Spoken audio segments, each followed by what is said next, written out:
Welcome to The Explainer. Today we're diving into the life of Abraham Lincoln, the architect of the American Union. We're talking about a guy who literally started out in a one-room log cabin and somehow ended up guiding the United States through its darkest, most deeply divided hour. It's honestly one of the most incredible stories of resilience and determination you'll find in all of American history. Seriously, think about this for a second. How did an uneducated boy grow up to save a fractured nation? Lincoln had less than a single year of formal schooling in his entire life. Less than a year. So how does someone with basically zero classroom time end up making the exact decisions needed to stop a country from completely tearing itself apart? Okay, let's dive into this and trace his totally improbable early life. So he was born in 1809 in a humble log cabin in Kentucky, and his family eventually moved to Indiana and then later to Illinois.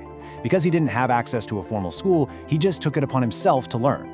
He'd borrow books, read them wherever he could, and just relentlessly worked his way up the frontier ladder. Before he ever even thought about politics, he was getting real-world experience. He worked as a store clerk, a postmaster, and a surveyor, building this insane work ethic until he finally educated himself enough to become a lawyer. And being a frontier lawyer was the perfect stepping stone into the political sphere. He started out local, serving in the Illinois state legislature to learn the ropes of government, and then eventually secured a single term in the U.S. House of Representatives. Now, his time in Washington was pretty brief at this stage, but it was absolutely crucial. This is where he really honed those public speaking and debate skills, the exact skills that were about to capture the attention of the entire country. Which brings us to a massive turning point, the 1858 U.S. Senate race in Illinois. Lincoln goes head-to-head with Senator Stephen Douglas in a series of incredibly rigorous, highly publicized debates. Now, what's really interesting about this is that Lincoln actually lost the election. He didn't become a senator, but his performance changed the game. Because he was so clear and articulate in his opposition to expanding slavery, even in defeat, he established himself as this highly respected, leading national figure in the newly formed Republican Party.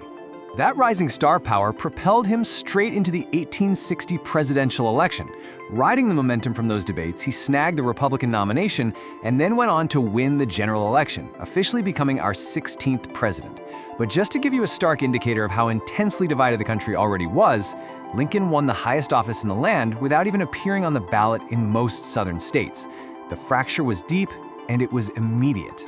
So the crucial point is that when he took office in March of 1861, he had zero time to settle in. Just weeks later, the Civil War broke out.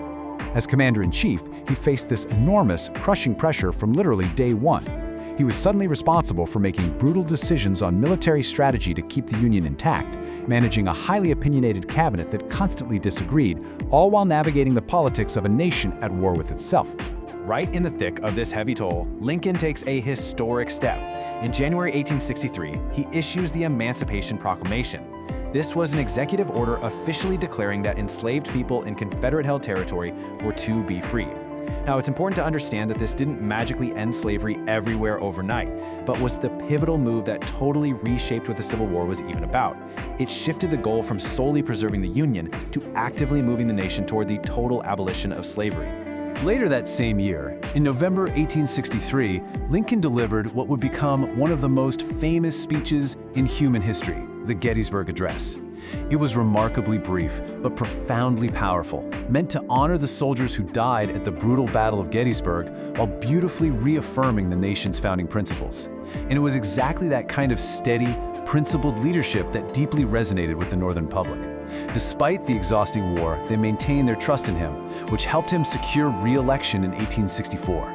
Following his re-election, and with the end of the war finally coming into sight in early 1865, Lincoln used every ounce of his political leverage to support the 13th Amendment. You see, the Emancipation Proclamation was a wartime measure, but the 13th Amendment was the ultimate legislative push, a permanent constitutional change formally abolishing slavery throughout the entire United States. Lincoln's unwavering support was absolutely vital in making sure this passed through Congress, cementing freedom into the highest law of the land. But tragically, the joy of peace was devastatingly short-lived. In April 1865, just days after the Confederacy formally surrendered to end the Civil War, tragedy struck. While attending a play with his wife at Ford's Theater in Washington, D.C., President Lincoln was assassinated by John Wilkes Booth. He passed away the following morning. The nation had just begun to celebrate the survival of the Union, and suddenly they were plunged into this profound, unprecedented state of mourning for their fallen leader. And this brilliantly illustrates just how massive his life's journey really was. It's a true hero's journey, starting as a self-taught frontier boy in a log cabin, rising to national fame in the 1858 debates, taking the presidency in 1860, fundamentally changing the nation with the Emancipation Proclamation in '63, and seeing the 13th Amendment through before his death in 1865. His leadership through the country's most difficult war has forever secured his place as one of the most revered figures in American history. But you know, Lincoln's passing wasn't merely an end. It was a powerful catalyst for what came next. The war was over, and the president who championed freedom was gone. He laid the groundwork, but how did a fractured, grieving nation finally make the 13th Amendment a reality? How did they ensure that the promise of emancipation actually became permanent constitutional law? Well, that is a fascinating story of political maneuvering and national reconstruction, and it is exactly what we'll be diving into in our next explainer. Thank you for joining me, and I'll